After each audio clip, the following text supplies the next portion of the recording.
Chronicles of a Gooner. Like and subscribe. Chronicles of a Gooner. Harry, send me you time. Arsenal. Come on, you Gunners. Arsenal. Chronicles of a Gooner.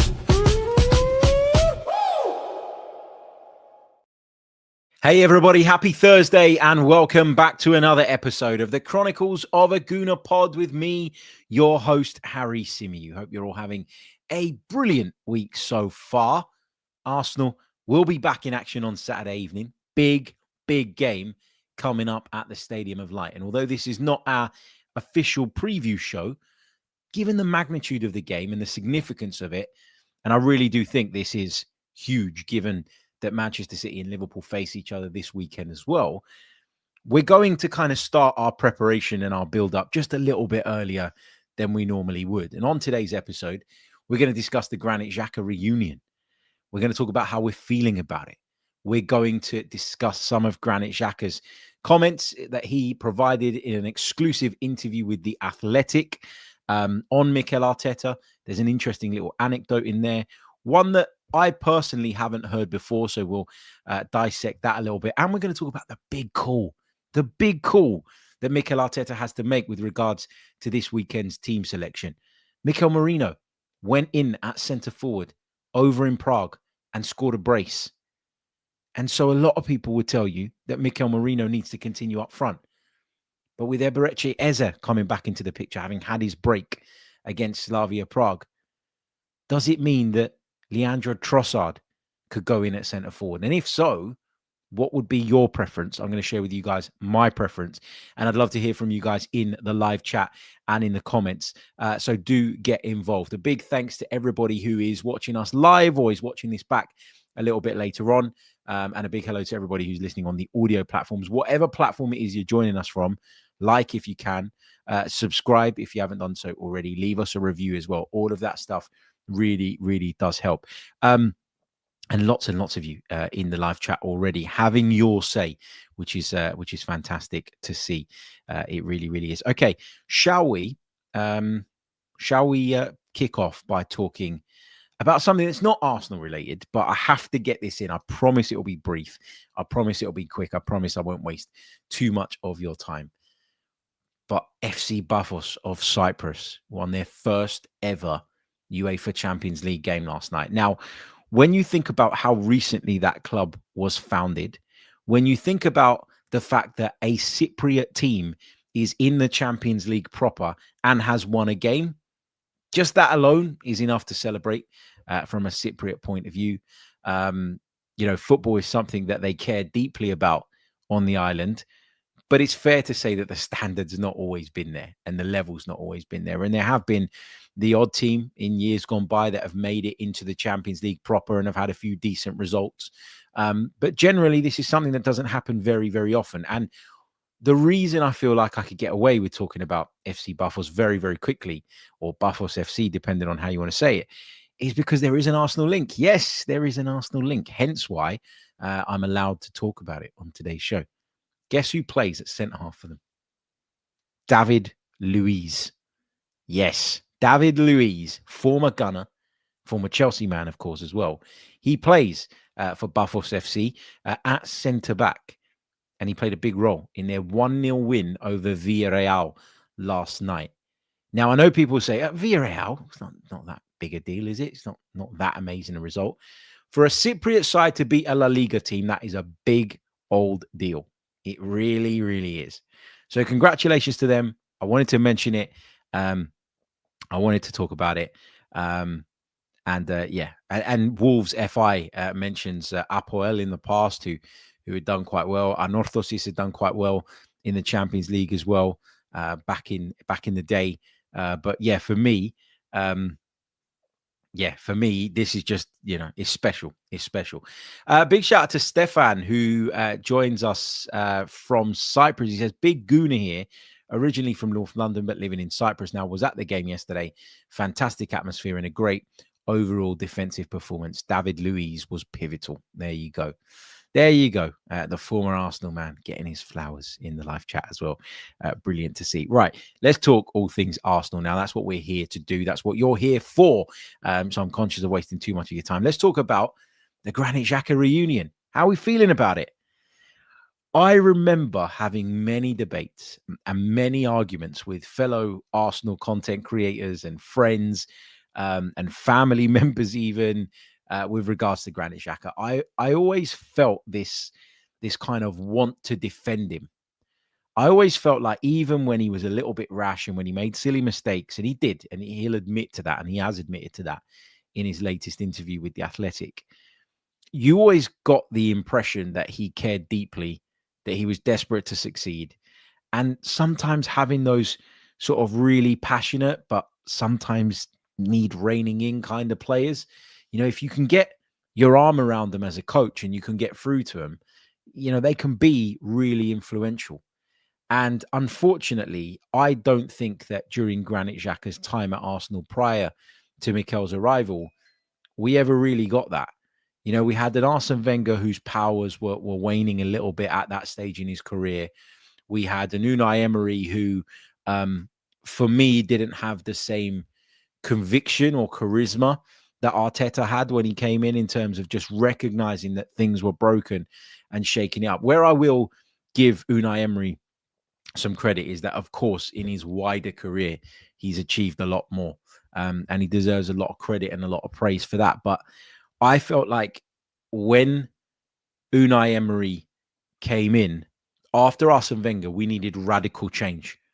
And Unai Emery, partly because I don't think he had it in him, but also in part because the club didn't give him the power or the control or the autonomy that was required, he couldn't provide that radical change that we needed. And things had to get a little bit worse before we got to a point where they were better. And when I say about getting worse, some of that was under Mikel Arteta as well. Right at the beginning of his Arsenal career, there were questions being asked, and rightly so. The debate was, is this guy who's never managed at this level, who's been an assistant for the best in Pep? Yeah, fine. But has he got the kind of minerals himself to turn the ship around? And in the end, he has. And it's taken some time and it's taken a lot of money, but he has. And Granit Xhaka's upturn coincided with Arsenal's upturn. And that for me is really, really interesting, because it goes to show that when you've got talented players, and Granit Xhaka is a talented footballer, if you don't know how to extract the most out of them, having talented players can be worthless and pointless and without any real consequence. But if you know how to get the best out of people, then all of a sudden, the picture can look very, very different. And as I say, Granit Xhaka playing as a left 8 at Arsenal, that was the making of him, really, wasn't it? Because in the past, he'd played as this kind of lone 6. He'd been exposed for his maybe lack of mobility at times, his inability to cover all areas. He never really had the structure around him either to be able to defend solidly, because both of our fullbacks would go forward. There was none of this inverting stuff. We'd sort of not had that kind of overall defensive balance as a team. And I think that impacted on Granit Xhaka as a 6. And in a lot of ways, when people ask me, what changed under Mikel Arteta and why we kind of went from a side that you could slice through very, very easily to a side that are now incredibly resolute and resilient, is because, and we talk about this when we talk about Arteta in a managerial context, right? We talk a lot about the fact that he's had some experiences, he's lived through them, he's come out the other side, and his ideas and philosophy have been massively impacted by those experiences. He's someone that doesn't forget stuff. Like something happens to him or he deals with something, and if it hurts, he's very, very good, I think, at turning it into a lesson. And sometimes what that does is it means that you are then a little bit blind to what you're facing and what you're coming up against, because you are preparing for a game maybe based on previous. And so, yeah, I think that's kind of a strength and at times a weakness for Mikel Arteta. But I think having played that 6 role himself at Arsenal and having been exposed the way he was, and let's make no bones about it, he was exposed a lot as a player in that position during his Arsenal days. I think he kind of realized one of the first port of calls had to be to make that position a bit more comfortable, to provide support and cover to that position and not leave whoever it was fulfilling that role as isolated as they have been in the past. Guitar solo questions my comment on a lack of mobility.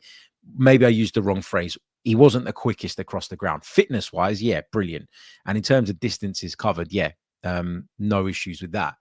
So maybe mobility was the wrong term, but Granit Xhaka could not get across the pitch as quick as some others. And when you're playing as a lone six, you have to be able to eat up the ground around you in the way that, for example, Declan Rice can. Granit Xhaka doesn't have that level of mobility, but he's not a slouch. That wasn't sort of my intention in terms of the way I was kind of describing that. But anyway, so yeah, look, Granit Xhaka went on this amazing kind of redemption arc at Arsenal and ended up leaving to go join Bayer Leverkusen, left on a high, left as a bit of a hero, went to Bayer Leverkusen, won the league as an invincible, won the cup, just had a wonderful time under Xabi Alonso. And I got to be honest, I was very, very surprised actually that when Sunderland came calling, Granit Xhaka was there to answer that call. And I think it's to do with a few things. So I think everybody at Leverkusen knew that Xabi Alonso was going to leave. Everybody at Leverkusen knew that that amazing period they'd had was going to come to quite an abrupt end, because with Xabi Alonso going and with the club seeking to cash in on a lot of those players, there was always going to be a downturn. There was always going to be a bit of a struggle. And I think Xhaka had the foresight, as did a lot of other players, by the way, that seemingly kind of negotiated moves out of there before it got to that point. He had the foresight that it wasn't going to be amazing at Leverkusen going forward. And of course, he is being paid very handsomely by Sunderland, which has been mentioned in the chat a couple of times. But I think even still, I'm surprised he took on the project of going and joining a club that's just been promoted for the first time in a good few years and whose remit is to stay in the division. He loves a fight. He's never shied away from a fight, and he's never backed down from a challenge. You've got to say that about Granit Xhaka. I've got my Granit Xhaka figurine still here. This is Dan Potts got me this when we used to argue about Granit Xhaka constantly. Hold on. There you go. Will it focus? There you go.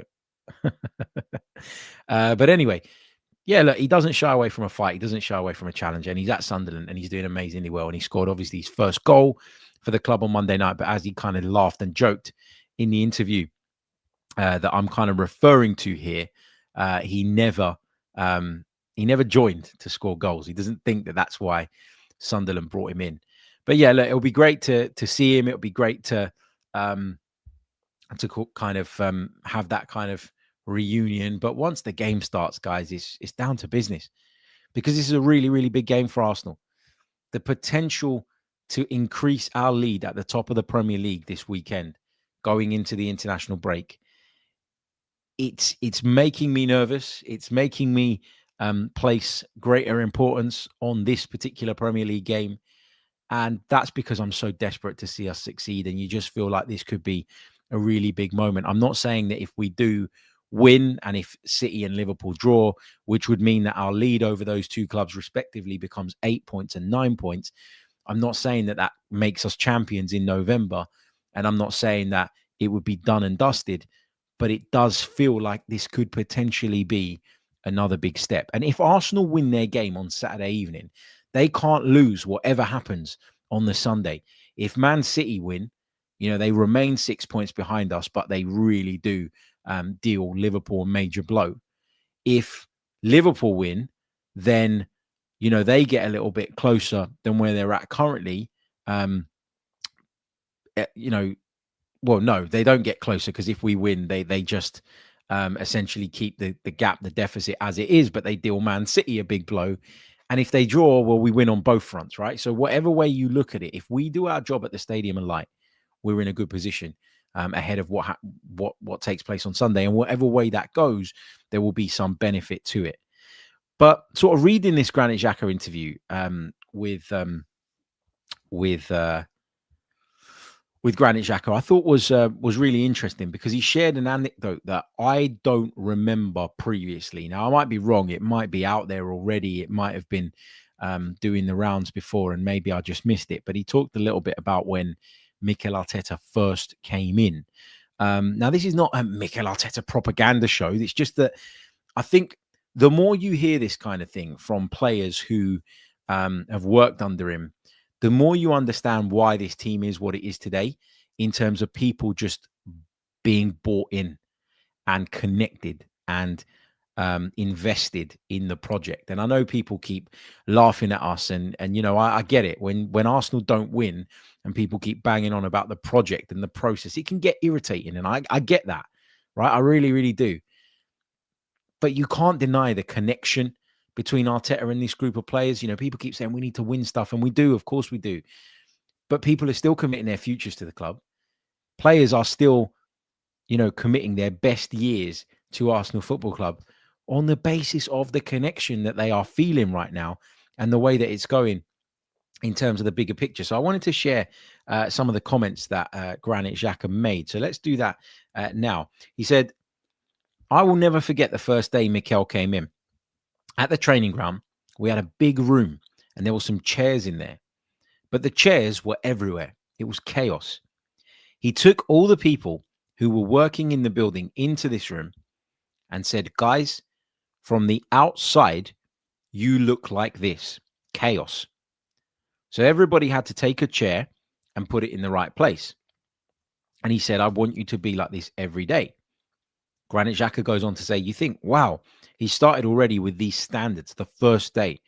After that, he was building our mentality, standards in training, pre-training, activation, recovery. He brought people in with him who did a great job. It was unbelievable to work with him because he saw football in a different way. How many players have you heard say that Mikel Arteta sees football in a different way, or that Mikel Arteta goes into a level of detail that just isn't something they've been accustomed to in the past? Which says a lot. It says a lot, doesn't it? He then goes on to talk a little bit about what he calls a misunderstanding with the fans. I think it was a little bit more than that, Granit. But he said, after this misunderstanding, and I call it a misunderstanding between myself and the fans, and the interviewer says, surely it was bigger than that. And he says, it was bigger than that. Absolutely, for sure. I don't need to lie about it. Everyone knows the story. I still don't know what exactly happened this day and why. Let's say that. But he said, when Mikel came to me, he had a very open conversation with me. My luggage was already done, packed. I was ready to leave. I already had a contract on the table from another football club. Mikel Arteta had 2 conversations with me and he convinced me to stay, to give me another chance. He wanted to show me that I'm in the right place. And from this day, I just had the feeling that every word he told me in this first conversation, everything was exactly as he said. That's why I say that in 2019, when Mikel came, he changed me completely as a human being on the pitch and off the pitch." The interviewer says, that's quite a big statement, isn't it? A big thing. And he says, it's a big, big thing. 2019, it's nearly 7 years ago now. I was 26, 27. Maybe at 26, 27, you have some people who are more mature. Maybe I wasn't. Not every day, let's say that. I didn't have doubts about myself, about the quality, about how professional I needed to be, because I was. But there were these little mistakes, yellow cards, red cards, silly red cards where you don't need to. But Mikel, he changed it. He changed a lot of things. The people coming in, speaking, I changed some of my people as well. My family helped. Of course, alone it's difficult to do that. So Granit Xhaka really does credit Mikel Arteta with his kind of growing up as a footballer. Because there were times, as much as I used to look at Granit Xhaka and think, lovely, cultured left foot, strong, robust player, always fit, always available, always making himself seen, never hiding, never shirking away. There were these moments in Granit Xhaka that used to leave you just incredibly frustrated, because you think, why have you made that tackle? Why have you shown that bit of petulance? Why have you gone diving in there? There was one at Man City away that I always remember, where the ball was like on the touchline And there was just literally no need for him to make the challenge that he does. And he just goes clattering into this challenge and he gets sent off and we go down to 10 men. And you're thinking, this guy at this stage, he's a bit of a liability in terms of our team because you can't trust him to keep his head. And as time went on, the longer he worked with Mikel Arteta, the more mature he became and the more reliable he became. And Granit Xhaka, the reliable, is among one of the most, I think, influential midfielders in Europe. And I go as far as saying that. Look at what he achieved with Bayer Leverkusen.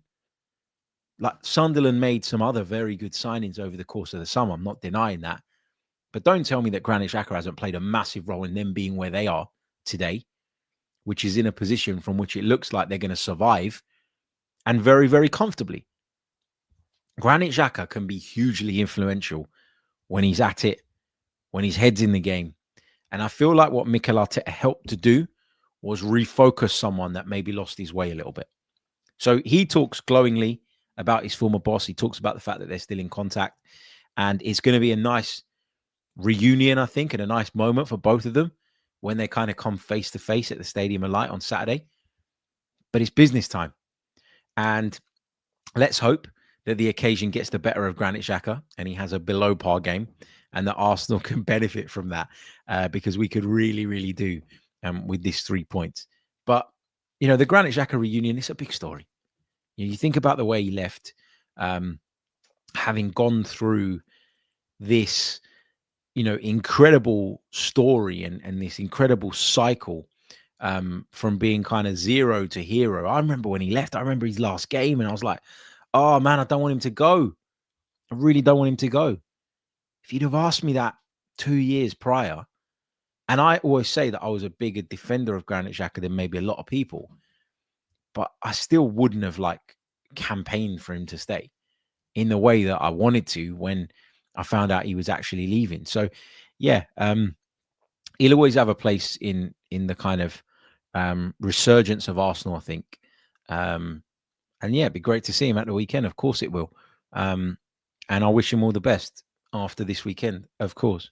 Right, we're going to take a short pause. When we come back, we're going to discuss the big call that Mikel Arteta has to make in attack this weekend. Plus, we'll take some of your questions and thoughts from the live chat. Don't go anywhere. You're listening to the Chronicles of a Gooner.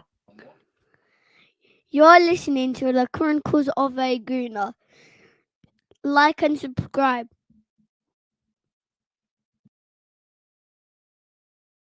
That's right. You're listening to the Chronicles of a Gooner. Like and subscribe. We'd love to hear from you in the live chat as well. Just a few comments on Granit Xhaka. What have we got in here? What have we got? There's a few Emery comments. Listen, Emery's not a bad manager, but he wasn't the guy for Arsenal at that point. I said that at the time, and some few years later, I still stand by that. And he says, Granit Xhaka is one of the best central playmakers in Europe. Him and Jan Sommer have pushed the limits of their international careers, and they're good characters too. Yeah. I don't know where you got Jan Sommer from and where that fits in, but I agree with the premise of that. Thierry Henry, not the Thierry Henry, says Xhaka's long passes were sweet. Thomas says he was the Prince of Peace, Harry. Thierry also goes on to say Xhaka reads the game well. It's just that the team didn't have a structure that and it left him exposed. Completely agree with that. And I alluded to that, didn't I, when I was talking about the 6 role at Arsenal at that time. And as I say, I think Mikel Arteta lived through that as well and was probably more aware of it than a lot of coaches would have been coming in because of those experiences that he had. PW says moving him to an 8 was the best thing that could have happened. I wish he'd stayed. Yeah, me too. I wish he stayed at least another year. But it is what it is. We went on to improve that year. We were closer that year. So you can't say from an Arsenal perspective that we got it wrong. But there was that bond that developed with Granit Xhaka because, for those that, were sort of always defensive of him, it was nice to see him finally show his value and his worth. And for those that were critical of him, and rightly so at a lot of points, by the way, I'm not saying that was a wrong view or opinion to have. But for a lot of those people to see the turnaround, it saw them warm to him, which was also great. And sometimes, you do start off maybe not fully understanding or getting someone and that turnaround can be really big. I mean, I'll be honest with you, some of my best friends, 2-3 of my core group of 5-6 really, really close friends, I didn't like them when I first met them. I thought they were arseholes. And now we're best friends. And they christen my kids, and I'm their best men, and they're my best man, and all that. So, you don't always have to start off on a great foot. That's just the way the world goes. But anyway, okay, let's talk a little bit about what we're going to do in attack at the weekend. Now, we're going to bring you a preview show around this game on Friday. But of course, Mikel Arteta is due to speak to the media on Friday morning. I'll be heading down to Colney for the press conference, so I will record the pod after I've attended that. So it won't be out at 10 a.m. It will be a little bit later on in the day, just because the timings don't work as well as I'd like them to. But anyway, let's talk about the big call, the big decision that Mikel has to make. Because look, after what happened in midweek, which was Arsenal go to Prague, Arsenal win comfortably, convincingly, away in Europe, put another big 3 points on the board as far as the league phase is concerned, and Mikel Merino scores a brace, I think a lot of people would just go stick Mikel Merino in up front, play as you were, and we go again. I'm not sure it's as cut and dry as that this weekend, because I really do think that Mikel Arteta was keen, for example, in midweek, to give Eberechi Eze a breather, because he's played a lot of games recently. He's played in the Carabao Cup. We made 10 changes that night against Brighton, and the only one that continued was him. So I think Mikel Arteta probably felt like, of all the players, he was the one that probably needed this breather and to be taken out for the majority of the game. So that's what happens. I think Eze comes back in.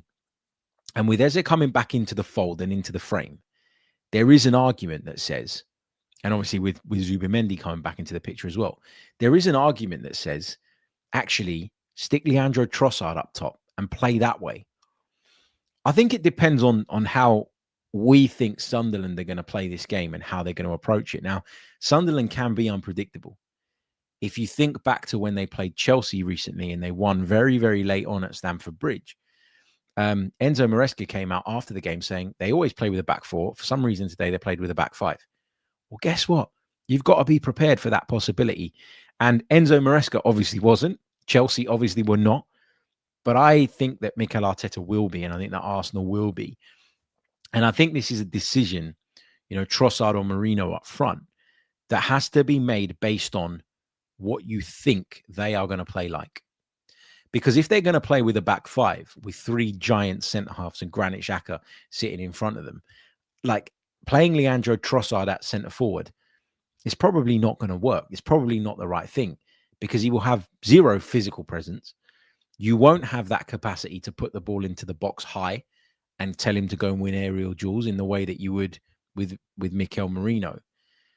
But if you think that they might play with a back four, and that actually the way to open them up is potentially to have a centre forward that roams a little bit more and that drops off and pops up in different pockets of space, then Trossard could be the answer and could be the solution on the day. And maybe you put Eze out on that left-hand side and you do it that way.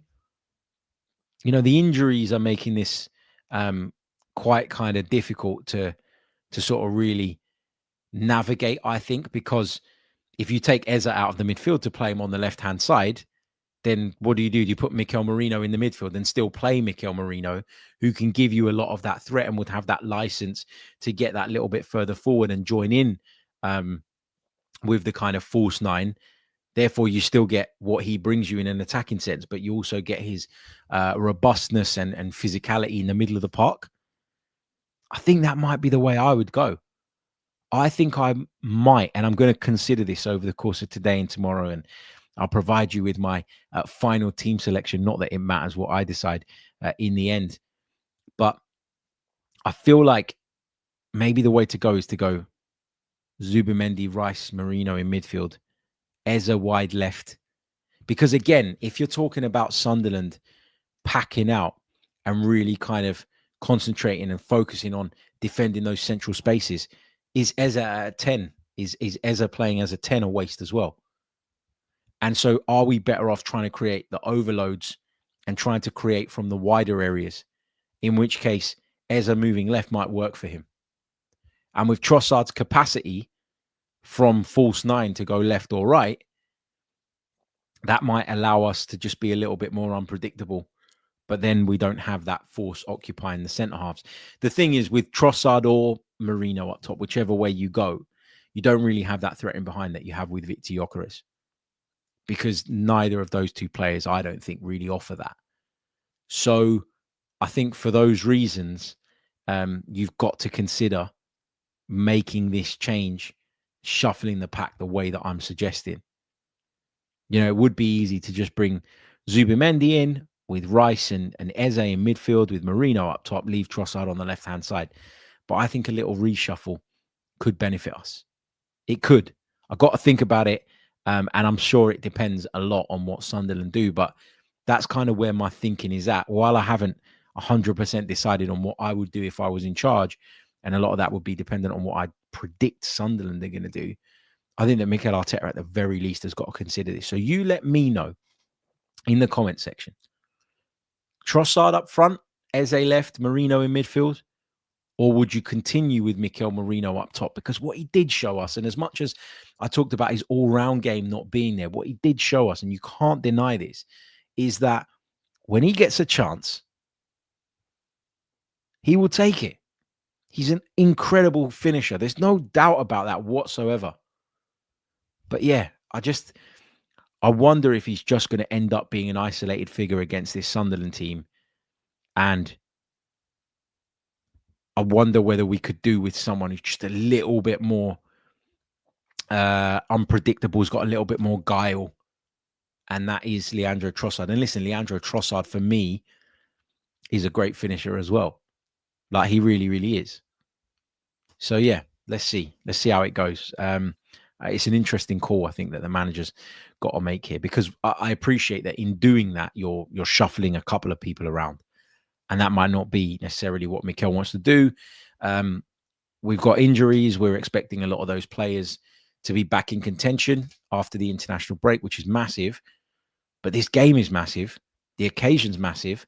The opportunity's massive. And we've got to take it. And this is where Mikel Arteta is going to earn his bread, making the right decision, going into a game like this with, of course, limited options, which is crazy to say when you think about all the business we did in the summer as well. So yeah, let's see how it goes. Okay, let's get some of your thoughts and questions from the live chat. Get them in for the last section. We'll be back in just a mo, and we're going to cover off your thoughts and comments from the live chat. So get involved now. Welcome back to the Chronicles of a Gooner. Right. Let's see what people are saying. Lots of suggestions with regards to what I've just been talking about. Lots of you don't think that Trossard should be considered because he'll struggle against the physical defenders up at the Stadium of Light. Afsar says Sunderland will play a very physical game and a hard one.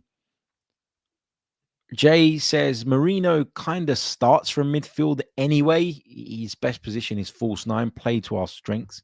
Some of you suggesting that Andre Harry-Mananous should be in consideration. I wouldn't start him in this game. I would prefer Trossard up front than Harry-Mananous. But I'm also just questioning whether the Merino thing is the right thing. I think with Merino, what I really like about him is obviously that ruthlessness and that coldness that he has in front of goal. But you don't get much else. And in a game where, you know, you might have to unlock a very stubborn defense, I think we might just need a bit more variety to the game. But look, the great thing is that whether you go Merino or you go Trossard, as long as you've got Merino, Trossard and Eze on the pitch, and I think, you know, there's a good chance that all of those guys are in the starting 11, then you've got that ability to make those changes in game and to be reactive to what you're seeing unfold in front of you. And I think that's something that we've got better at as a team. And obviously having more options allows you to do that. So whatever way he starts, as long as the right players are on the pitch, we have that flexibility, I think. So it's not too big of a deal in terms of how we start the game. But I do think if Mikel Arteta can get that call right, we know what we're going to be like at the other end of the pitch.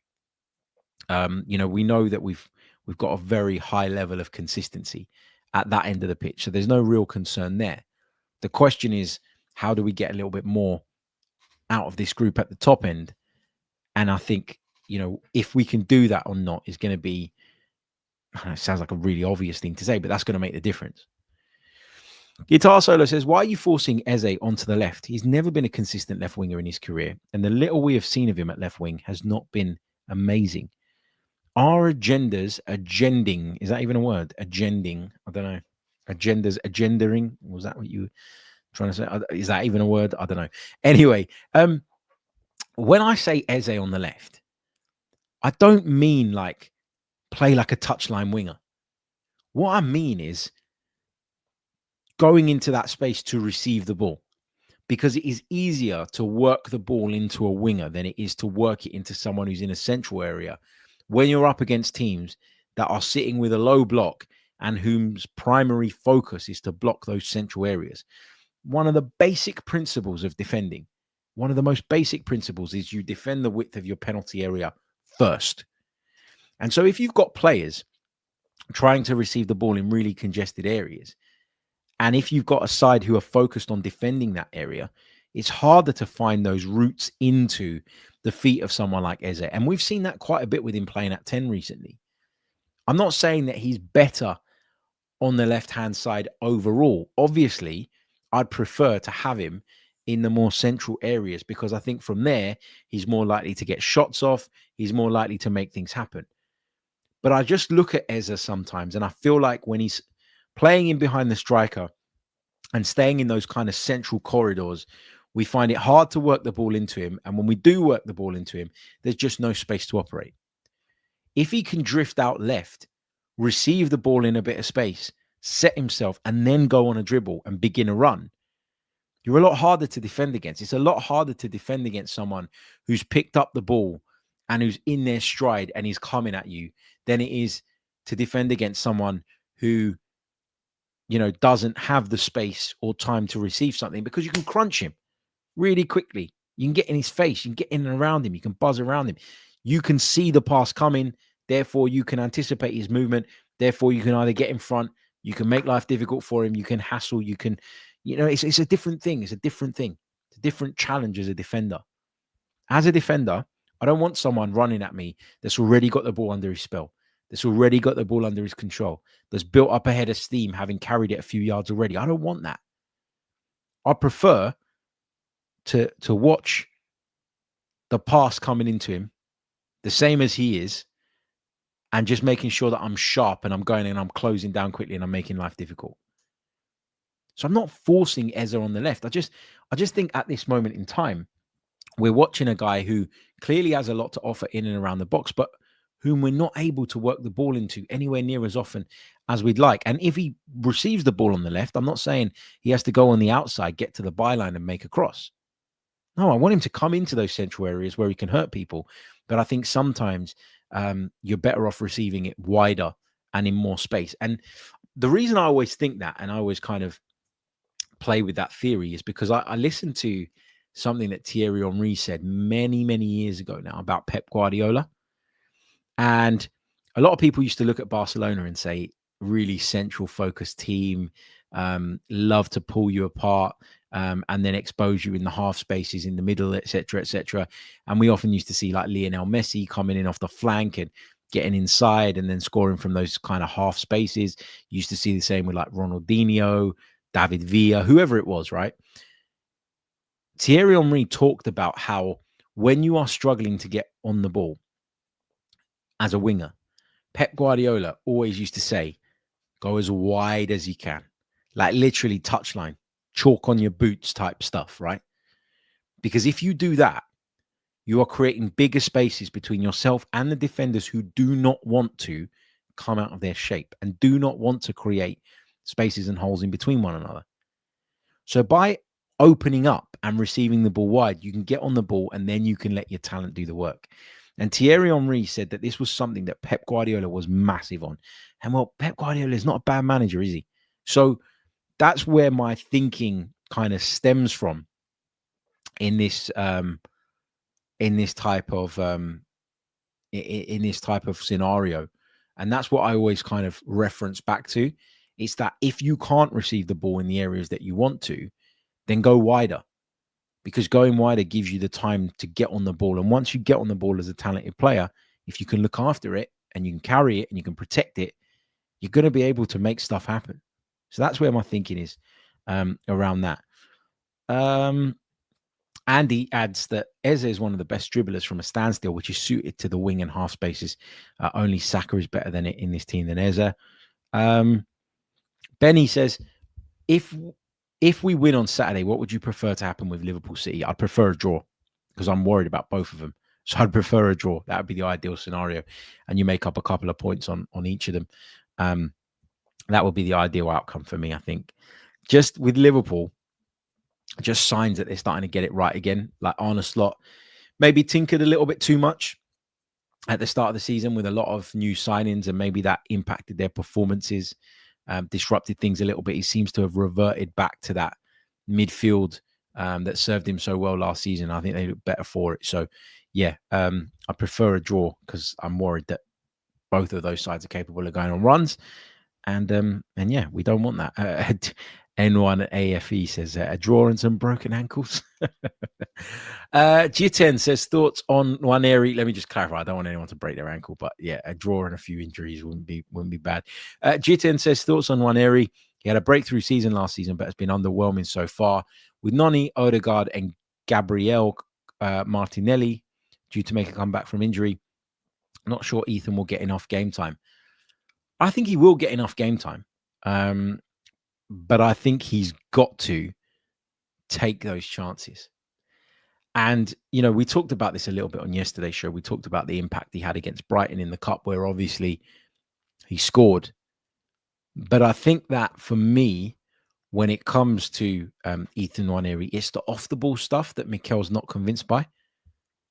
It's the off-the-ball work rate. It's the struggle when pressing to be as effective as some of the others. I think those are the things that Mikel Arteta is not sure about with Ethan. I don't think he's worried about what he does on the ball and in possession. I think he's off the ball. And I think he's just got to show a little bit more on that side of his game if he's going to win the manager over to the point where he's sort of looking at him and trusting him a lot more than he has done so far this season. But again, and I say this with Lewis Skelly as well, these kids are still very, very young. And it's very easy to think that there's been this huge regression because opportunities came their way last season, largely down to injuries more than anything else. No, I still think they've got a long way to go. I think they've got a lot of room to improve. There's still going to be some growth there. And I think as they mature, and in Nwaneri's case specifically, as he improves his off-the-ball game, I think he will get chances and I think he will get opportunities. And as Resound Production says in the chat, they're kids. They're kids. Okay, I think I'm going to leave it there. I think I'm going to wrap it up and leave you guys to the rest of your day. Thank you so much for joining me. Really, really do appreciate it. Remember, if you haven't done so already, leave a like on the video, subscribe to the channel if you are new. If you're listening on Apple or Spotify, please do leave us a review as well. And if you'd like to go one further and support us on Patreon, for less than the price of a cup of coffee, you can get access to our extra content, the last of which went out yesterday, which was a chat about Piero Hincapié and the archetypal Arsenal defender. That is available on the Chronicles of a Gooner Patreon now. Sign up for £3 a month, less than the price of a cup of coffee, as I say, and you'll get access to all of that bonus content. We bring you a piece after every game. So sometimes it's 2 a week, sometimes it's 3 a week, sometimes it's 1 a week, just depending on how the fixture schedule looks. But not only do you get that, you get access to every single other episode completely ad-free, which is, I know, a big thing for a lot of people. Plus, you become a part of our Patreon group where you can chat with other patrons and, of course, myself as well. So, yeah, thank you all so much. I'll see you all later. Hype the video. Do that thing that all the kids are doing nowadays as well. And I'll see you all on the next one. Until then, take care of yourselves. Have a wonderful day. Up the Arsenal. Goodbye. Chronicles of a Gooner. Like and subscribe. Chronicles of a Gooner. Harry Simi, you time. Arsenal. Come on, you Gunners.